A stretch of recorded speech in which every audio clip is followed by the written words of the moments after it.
All right, this will be the weekly game plan, the Easter game plan. It was a long weekend, so we're just going to be getting prepared for the next week up ahead. Hopefully, you enjoy the camera.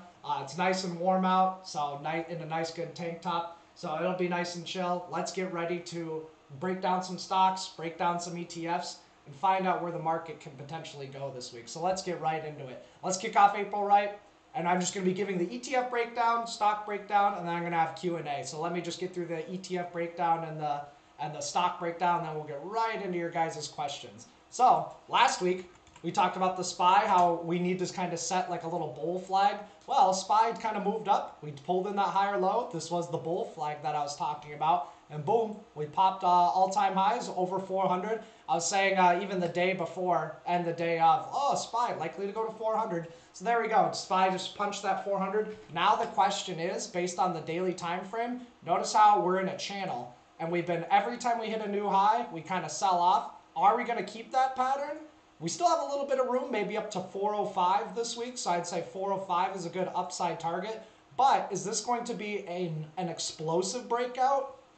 Or is it going to be potentially more pinching, where we're going to be making higher highs, but not a lot of follow through, and then we sell off again?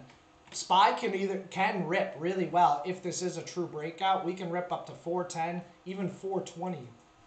So that's something to keep an eye out. Could be a big pop on the SPY. If not, we might just revert right back into that trend. So that's something to keep an eye out. Let's check out the Qs, the QQQ, the technology stocks. I love the Qs. Remember, I was talking about this weekly bull flag prior, and we talked about the weekly the bull flag during the week. So here we go. This is chart vibration. Strong move off the lows. We were talking about how it was very whippy and tricky down here because of the price action. Price action was weird. Close at the low of the day, gap and go. Close at the low of the day, gap up, rip up. You know, gap down, rip up. So all the crazy stuff. And then we got into another volatility, you know, sideways chop. But right here, once we started to, you know, get into this consolidation zone, then we put in a higher low, HL, higher low.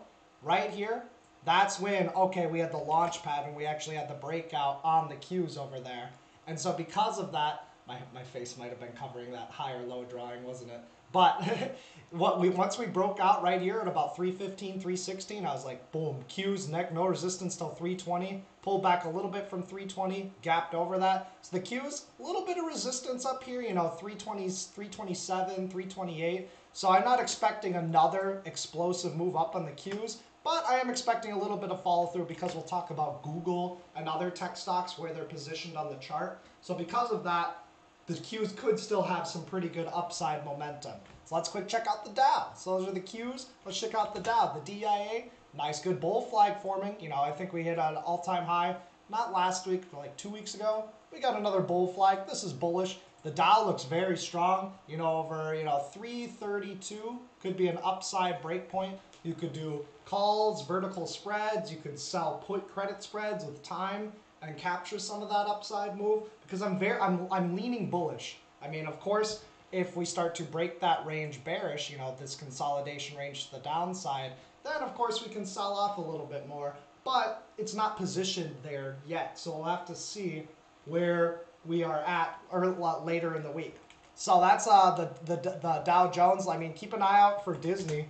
Disney started to finally bounce off support. Again, higher highs, higher lows. Here's another higher low. So Disney likely to continue up because the DIA is in a nice good uptrend and in a bullish position.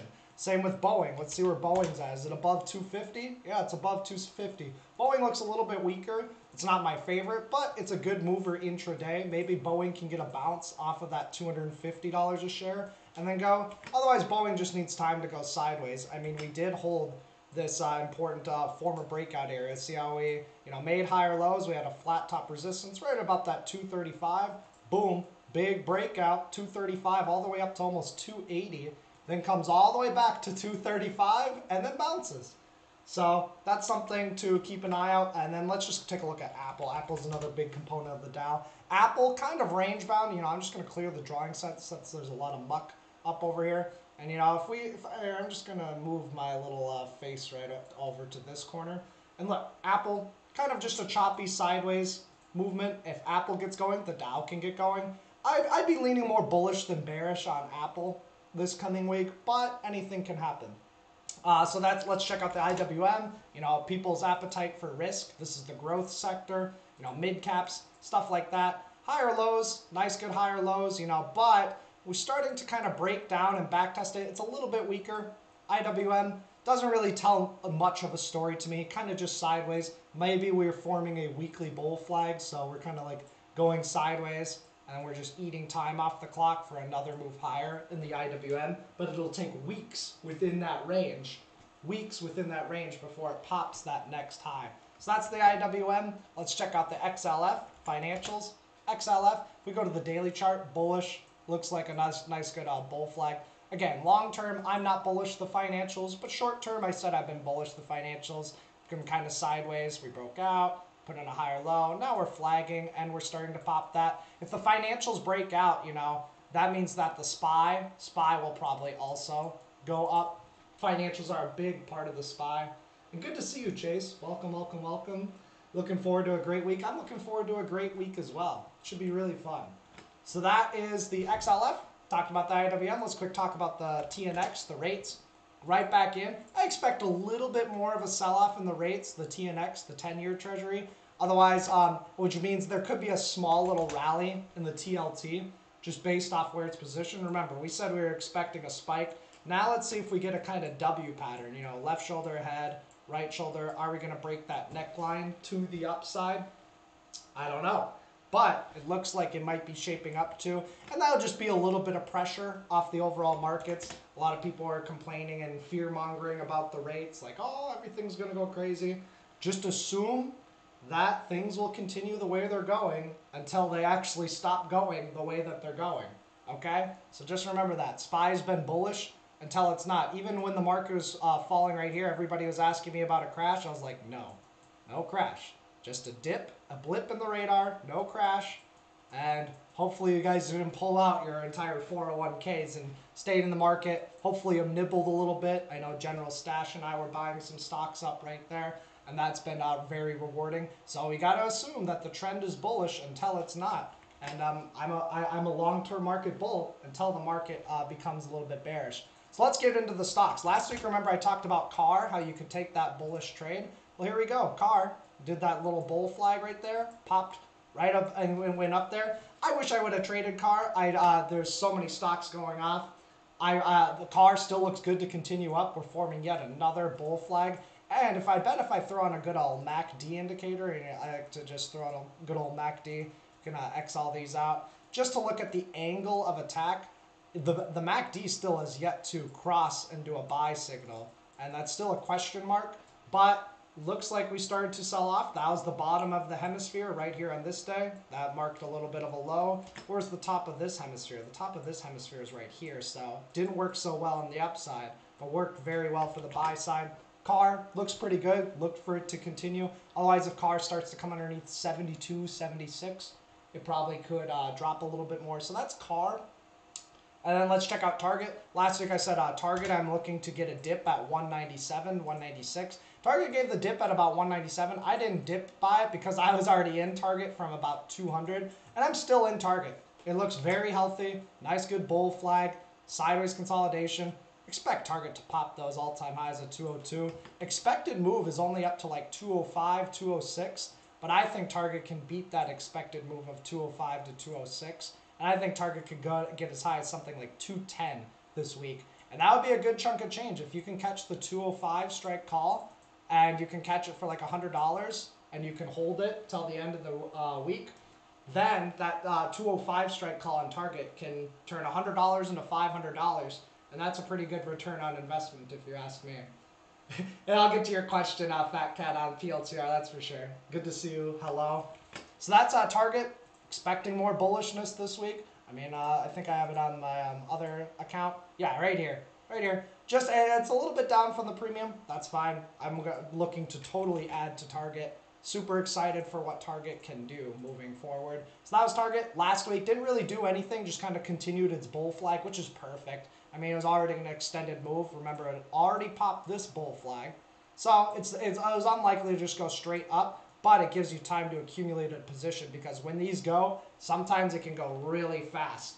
And of course, if target starts to come underneath, 198, that would be a little bit more short-term bearish. And I might be looking to dip by at like 190, the former breakout area. See how we coiled up here? 190 to 188 is the former breakout area on target. And then last week I also said NVIDIA, NVDA. NVIDIA, because of the semiconductors, look at that bull flag pop right there. This day would have triggered you in 520.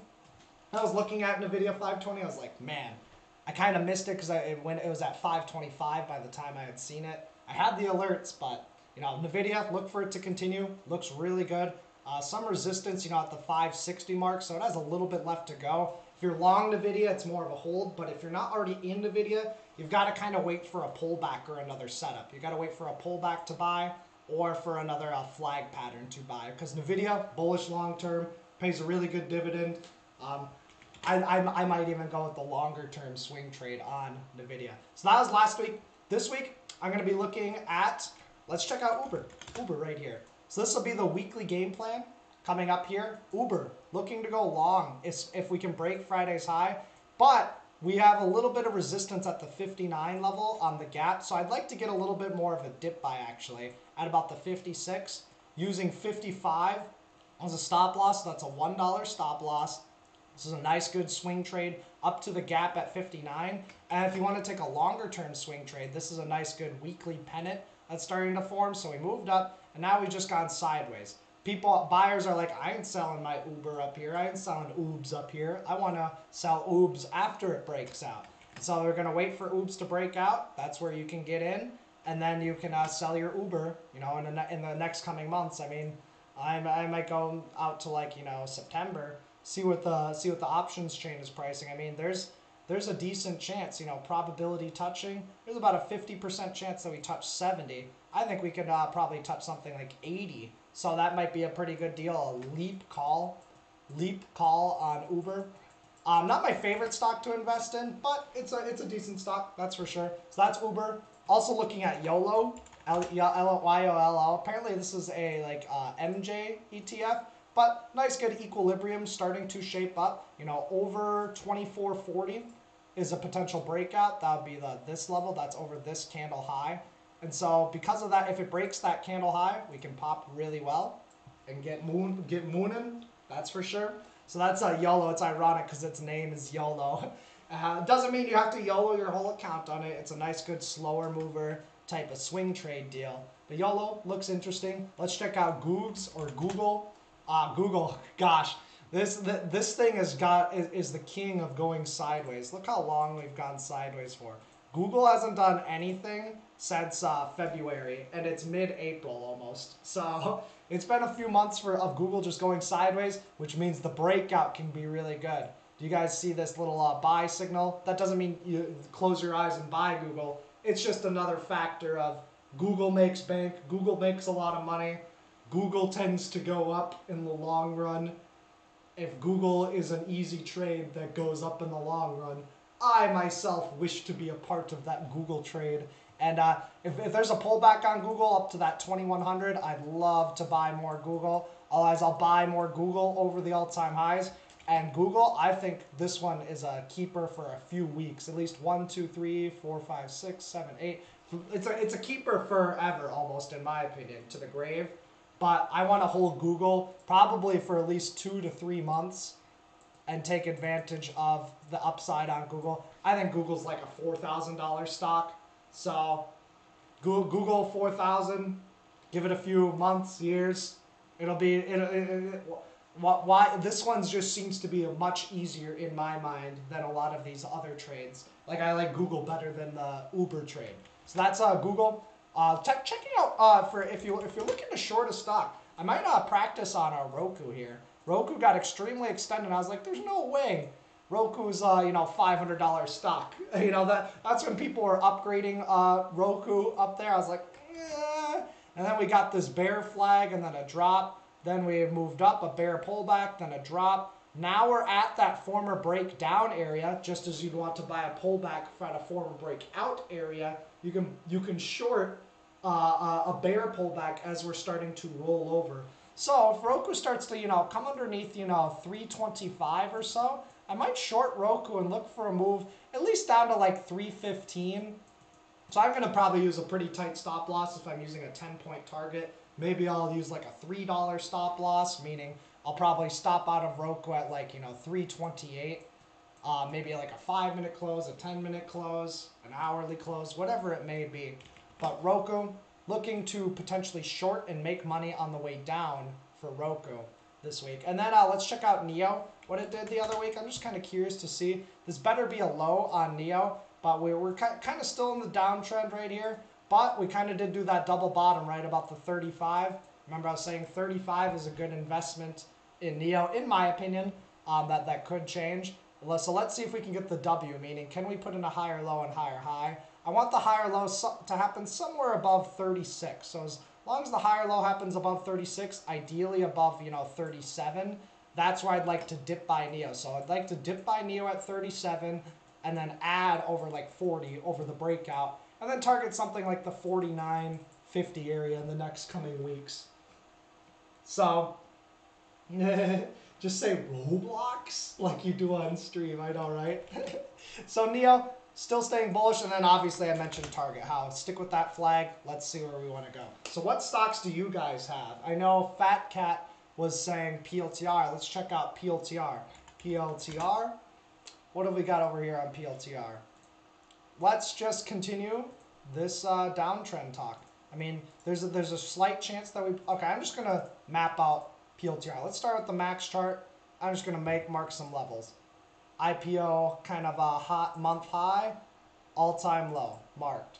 Okay, let's grab this candle right here, 2713. We close the month there, close beneath it, close above it, close beneath it. Resistance this month. Let's just go to the weekly chart. That's kind of all the levels I really see right there. Let's grab this, 2376. See how we touch that, touch that, touch that. Closed above, closed above, closed above, closed above, closed beneath. Now it's resistance.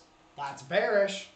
Technicals say bearish on PLTR. That's why I haven't been leaning into my position just yet. Of course, by the time you wait for technicals to be bullish, you're giving up a little bit of profit margin because you're buying a little bit higher or a little bit later. That's for sure. So let's see. Yeah, it's still a downtrend, but hoping to start a new uptrend. You better hope that that's something like a higher low. So if PLTR, gosh, I'd want it to hold, ideally you want PLTR to hold 2280. If it holds 2280, then we can continue upward on this nice little short-term 4-hour trend change, with the higher high, higher low. Otherwise, I'd ideally love it to stay above, 22, 22 call it, 22. PLTR is bullish short-term as long as it can stay above 22, but if it gets beneath 22, look out below. So look out below on PLTR beneath 22. As long as we hold 2280, we can likely continue the uptrend. Maybe we find some resistance at 2360 short-term earlier in the week. And then maybe we pull back. If we can hold a higher low and higher high, boom, we can see if we can take out that 24 and test some upper resistance levels. Maybe we can test something like 25.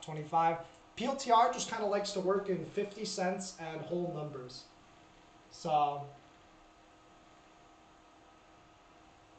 yeah, Queenie is Yolt. Yeah. All right, Bill Smith has a question is CBRL. Let's break it down. CBRL. Good to see you, Bill Smith. Okay, let's see here. We've got higher lows. I love that. I love how you're focusing on that. And then we're starting to get a little bit steeper. You can see how the steepest trend line tends to break. Even we back tested that just a little bit. So that could be a little bit of a divergence that usually causes. But I don't see too many red flags on this. I mean, this kind of looks like the Dow Jones, bull flagging it up right here. Do you see that? Do you see that? There's your rally, then your base, then your rally. So let's check the options chain this week. Actually, this goes a little bit further out. But I'm just gonna, first of all, I'm just gonna remove this customize. I'm gonna remove bid size, remove ask size, and then let's just click OK. Okay, now we've got probability in the money. By the way, nothing has 100% probability of being in the money. The data is wrong. But there's a very likely good chance that CBRL will expire in the money at those strike prices. I was just looking at that. But probability touch, that's what I'm going to be looking at. This week, 48% chance that we touch 180. Hey, that makes a bit of sense. 180 was the all-time high is 175. Completely reasonable that we touch just to tap 180 this week on CBRL. Now that's for the upside. So 180 is the profit target for the upside. Now if CBRL starts to sell off, and actually that's not this week, that's give it 2 weeks because that's April 16th. Currently it is April 4th. And on the downside, check about the 50% mark. 165, 160, call it like 162.50 because look, I'm splitting the difference between these two. This one's 66, that's a little bit too high. That one's 41, that's a little bit too low. So right about that 50% mark is about 162.50. So let's check that out, 162.50. That marks it right about there. That's very reasonable. So in 2 weeks we can do something like that. Maybe find some support, or maybe we can go up to 180 and find some resistance. So kind of that $5 range is expected. Does that help out a bit on CBRL? So your current upside break point in terms of the flag pattern is given, 173. That should be the upside break point. And then you can add over 175. And the downside break point is probably beneath Friday's lows, beneath 170 and certainly beneath 168. That means we might test that 162.50 level. Does that help you out, Bill? Hope that helps. Okay, let's check out SOXL. SOXL. This is the this is a three times levered ETF. Is this the this is the SMH? Just look at the SMH.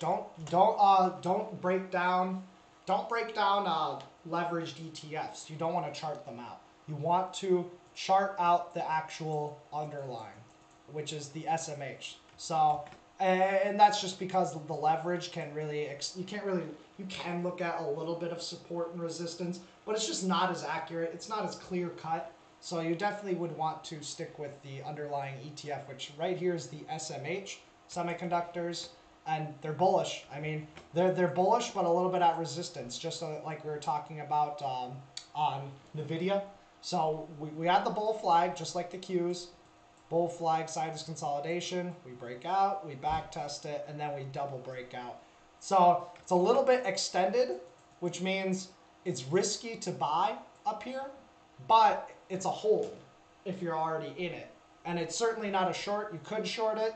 It's a little bit tricky because you could short it and then it could pop and then stop you out and then fall back. So it's always trickier. It's easier said than done to trade it. But watch out for some resistance on the SMH at about 254. And then maybe we see a little bit of a pullback, retracement. Let's just if I clear this drawing side, I just want to find retracement levels. So let's just go from low to, let's say this is the high of the bounce. We don't know if that's the high of the bounce. That's why it's tricky to draw it there. But if this is the high of the bounce, we could expect, a pullback to 244. That would be like a gap fill on semiconductors, and then maybe we can resume the trend with a higher low and higher high. Or we might pull back, to the golden Fibonacci area, 238.86. I wouldn't want the SMH going beneath 234. That would be a little bit too much of a retracement, and what that means is it's unlikely to break the highs if it retraces that much. It certainly can. It happens all the time, but it doesn't happen most of the time, if that makes sense. Yep. All right, MRO. Yeah, was that Cracker Barrel that I broke down? MRO. Yeah, that's funny. Cracker Barrel's good. I enjoy Cracker Barrel. MRO, or Marathon Oil. Very interesting. Okay, so we've popped the bull flag already. So this is not really an entry. The entry was over 11. So we need to see these consolidation patterns and then come in at 11. So if you're already long, though, enjoy the ride. Notice how we made this top right here at about 12. Notice how we hit 12, sold off. Broke through 12, found it as support, but then put in a lower high. Now we start to form a trend reversal, right? Because this is a lower high, LH. and then we start to break down. So now that we're coming back into this 12 level, that's going to be some resistance. So I would wait for more data on MRO, Marathon Oil. Let it consolidate a bit and then break out over 12, or let it pull back to the former breakout area, which would be about 11. You can dip by at 11. You can get a higher low and then a trend change and a break through 12 and hopefully a break through the daily high. So it's in an uptrend. I love that. A daily uptrend needs to hold 11 to continue it. Ideally, you'd like it to hold something like 1150, but it doesn't always have to. And then maybe we can break that 12 to the upside. Otherwise, it's pretty bearish if you come beneath the lower part of the consolidation, which would be about 1050. So 1050 is the downside flush point. 12 is the upside break point, but we're extended into 12. Maybe it could pop 12 by a little bit and then sell off. Give it up to 1225. That's generally that's generally how it goes. So GME, PLTR, NVIDIA. Have we broken down GameStop? Does that help with MRO? Please let me know if you have any more questions, comments on MRO. So let's get into GME, GameStop. GME. GameStop, can't stop, won't stop. GameStop. This stock is hilarious. So we've been talking a lot about GameStop. You know, it's holding these higher lows, you know? Low, higher low, you know, HL, higher low. That's the hodl people, you know? Those are the people that are diamond hands, you know? The hodl people are holding this up. The question you gotta ask yourself on GameStop is, are the hodl people going to leave? Because there will be people that'll say, I'm holding no matter what, but they'll sell. So, are they a true hodler? Are they really holding down the line? Well, that's kind of that if they leave, GameStop's gonna flush big too. Like, you know, the current valuation, maybe like $30, $40, $50 a share. That's being generous too, just on where it is today. I'm not gonna go too crazy into the long-term arguments of GameStop. But if the hodlers, you know, hold down the line, and they actually do hold the line and hold their shares, GameStop is gonna have no choice but to go up. I mean, the traders will break it out, and the short sellers will have to give up, and GameStop very well could hit 1,000. You know, if it keeps getting publicity, everybody's talking about it, everybody's holding it, GameStop could go to 1,000. Now, I'm not saying it will. That is still extremely ridiculous. I'm just saying that if there's more buyers and sellers and there's more people holding, that will push GameStop to 1,000. So that's bigger term picture. Smaller term, I just see a bull flag. Looks bullish to me. But it's pinching. So GameStop is pinching. See how the daily ranges are getting smaller and smaller? Are we going to do a rally and then a base and then a rally?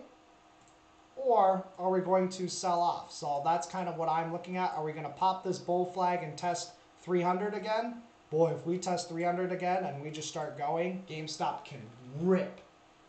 GameStop can rip. So that is one thing. Otherwise, if GameStop starts to break down, you know, 170, that could be the downside break point, and GameStop could see the length of this flagpole if we duplicate this to the downside, you know, all the way down at about 100, you know, 100, you can see $80 a share, and that could be pretty bad. That would scare probably a lot of the hodlers, and they could go down. Yes, Jake said GME to 150. He was right. So yeah, broke down GME, PLTR, NVIDIA. Only Weenie will break down Cracker Barrel and teach with it. Cracker Barrel. Oh, it's so funny. Was that good enough? And we got Garrett. Good to see you, Garrett. Asking, what about covered calls? Selling the weeklies on GameStop? Yeah, the premium's super high. So if you want to sell a covered call, you can buy. First of all, are you going to buy 100 shares of GameStop? That's a pretty bold move. Putting you know, $19,000 in GameStop depends on what your net worth. I would say you'd have to have like a net worth of like, I mean, everybody's different, but that percent, that amount of money, you'd have to probably have like a $500,000 net worth for me to do something like that, for me to consider that, even with the covered call. But yeah, you could buy 100 shares of GameStop at 190, say, hey, I don't mind selling those 100 shares of GameStop at 230. Give me my, give me my $4,000, give me my $4,000, my 25% return on my $19,000 investment, and pay me $675 to do that. Get paid $4,675 to have GameStop, and if it rips, you make $4,675. GameStop's one of those ones where it can really go in either direction really far. I mean, you can hold it overnight, and GameStop could gap down 30%.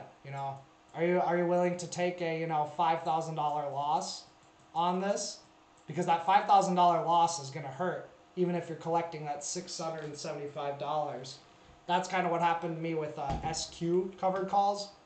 I had an SQ covered call, and I had $20,000 in it, and I was up on it, I was comfortable. SQ gapped down, minus 10%. Boom. You're instantly down. I was instantly down, about $2,000 the very next day. But the small little, covered call that I sold for $300 barely helped a lot. It's still a $1,700 loss, which that definitely sucks. Nobody wants to have that or deal with that for sure. Does that make a little bit of sense? Do we have any more stocks to break down? And my goal is kind of for this to be between 30 minutes and an hour, right at about the 30, 32 minute mark. So is there any other stocks that you guys would like me to break down, or Q&A? I'll go on the Academy Voice for about 5, 10, 15 minutes if any of you guys wanted to speak or anything. Otherwise, enjoy the Easter Sunday, the weekend. Should be pretty entertaining, right? CCS we got over here. Should we break down CCS? CCS. Okay, let's take a look. First of all, nice good uptrend. I like how you're focusing on the flag pattern. Now we're starting to actually break out a little bit. If we look at that little bull flag over there. Here's your highs, 65. So this is an ascending triangle. So I'd expect we probably reject at 65 on the first attempt. But then if we can put another higher low, then 65 will be that nice good breakout spot.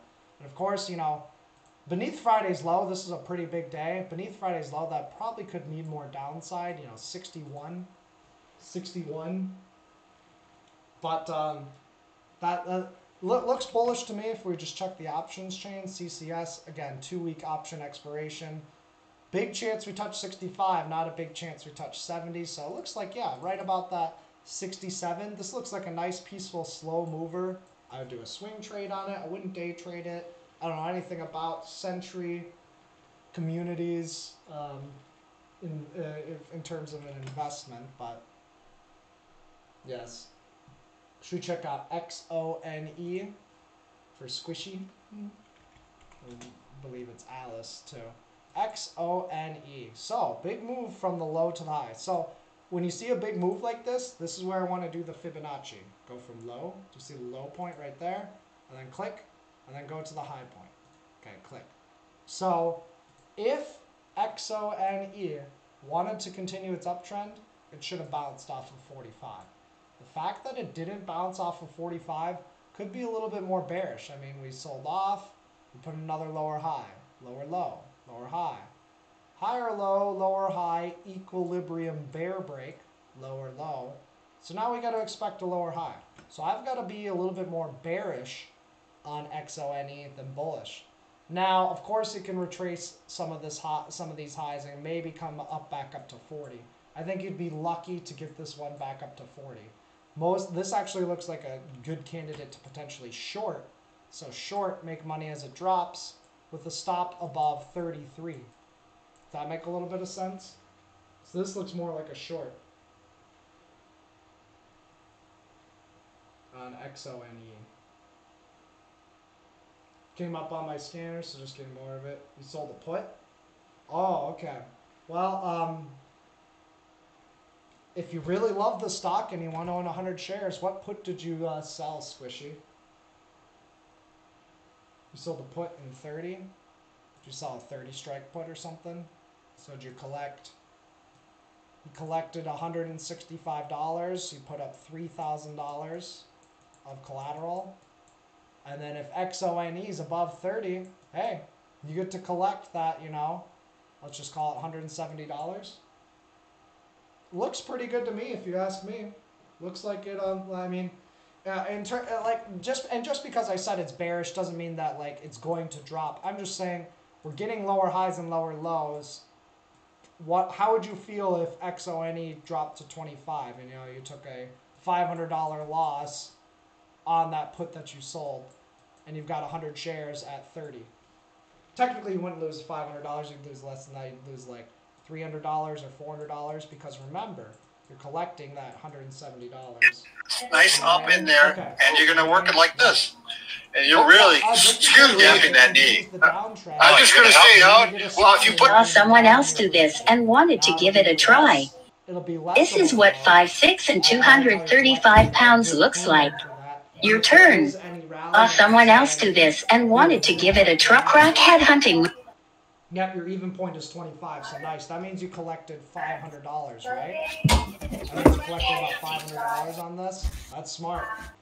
That's smart. So I mean, it sounds like you're in a good position. In terms of the technicals, you're not in the best position, but in terms of the way options work and the way you sell puts, that's really good. I think you're gonna kill it. I think you're gonna milk away. You're gonna milk the udders of that premium, and money's just gonna be flowing into your account. Remember, it's not locked in though until you buy to close that put that you sold. But looks pretty interesting to me, that's for sure. And Garrett asks, can over the next month? Sure, let's check it out. Can over the next month. C-A-N, can. Okay, this looks a little bit more bearish to me. And do you know why? So I'm just going to clear the drawing set. And let's just grab these levels right here. So, you know, we've got this high. Let's just call this like a whole area. And look, we got this high. This is the head and shoulders formation. Got this. So look, left shoulder, head. You know, I could argue that's a right shoulder. Maybe this is the right shoulder. Right now, what I see is a fat bear flag. And that's just this counter trend consolidation. See how this wick on Friday sold off? I'd be leaning bearish, can. Honestly, this looks like a pretty good short setup underneath 21.14, just in terms of trading. Now, I don't know anything about CAN fundamentally. Maybe you do. But this actually looks like a short to me, to where we might do a drop, base, and then another ensuing drop, maybe back down to 10. Unless we can get above 26, you know, the neckline. This is a big area, 26. I don't like how CAN did not hold 26 when it came down. So that's a red flag to me. So get back above 26, hold it as support. Now I'd be interested in bullish positions. Until then, beneath 26, look for more downside in CAN. Any horror stories of margin you got? Yeah, my second week of having PDT. I used, you know, I had a, you know, $90,000 NVIDIA position because I fat fingered like 100 shares. Like 150 shares or some stupid amount of NVIDIA. And it went like one tick against me, and I was like, okay, I've got to stop out. Boom, it was like minus like $300 in like 30 seconds. I was like, well, that was all the 4 times margin. Margin only use in very small amounts. I mean, I use about $1,500 on Robinhood, $1,500 on Robinhood of margin, and that's usually for longer term investments to $2,000 sometimes if I'm getting a little bit crazy, or if you know, I just bought a house and I still want buying power, but I've withdrawn money. Don't use margin. Honestly, I would say just never use margin. You'll never be in debt. You'll never owe anybody anything. If you lose your money, at least it's your money. If you start losing your money and somebody else's money, oh, you're in a deep hole. Don't use margin. Not unless you have unless you need to have the cash to back up that margin, if that makes sense. You want to have the cash to back up that margin, and then margin, even then, yeah, I'm looking to even though I have the cash to, pay that Robinhood margin, I'm probably gonna, I'm still probably gonna remove margin in time. But yep, you guys, it was a good stream. It's been about 45 minutes. Hope we got a lot done. Awesome as always. Hopefully, hope all have a green week. Yep. And if you don't have a green week, you better learn from it. Mark your log. Get better. Do not let a loss just be a loss. Learn from it. Get smarter, faster, stay green. And I'll see you guys later. Bye-bye. Bye-bye.